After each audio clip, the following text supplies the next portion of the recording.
Até o menos esperado esteve lá, o Refila Boy. Lá na festa. O meu irmão lá. Não é aquela mataste.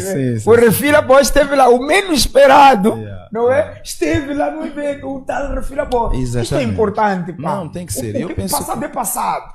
E eu penso que eu sempre tive muito carinho pelo Refila e eu nunca tive problemas assim, pessoalmente com ele. Com o Refila Boy, exato. Nunca tive problemas com ele, nunca tive mesmo.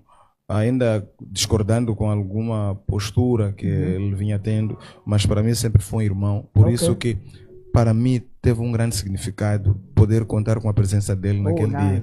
Porque é uma forma muito bonita de mostrar que nós não somos crianças, já somos pessoas maduras, podemos deixar passar algumas coisas e sermos exemplos para os mais novos e ensinar a eles que, olha, vocês precisam ser unidos para crescer.